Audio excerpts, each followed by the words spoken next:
This is Iwis Ketten in Landsberg, Germany. Iwis have installed the Mil-tek Model 509 baler to press cardboard packaging from various suppliers of drive chains.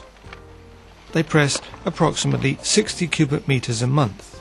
The packaging used to be transported in wire containers by forklift trucks from various collection points throughout the factory and put into press containers.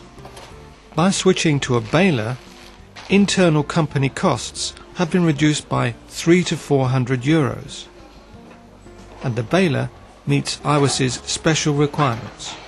Iwis wanted to find a way of disposing of oil-stained synthetic materials without them coming into contact with their highly specialized industrial flooring. It was proposed to use the Express 200 waste press. The problem materials could be placed inside rubbish bags and the whole thing pressed. None of the problem materials will come into contact with the flooring.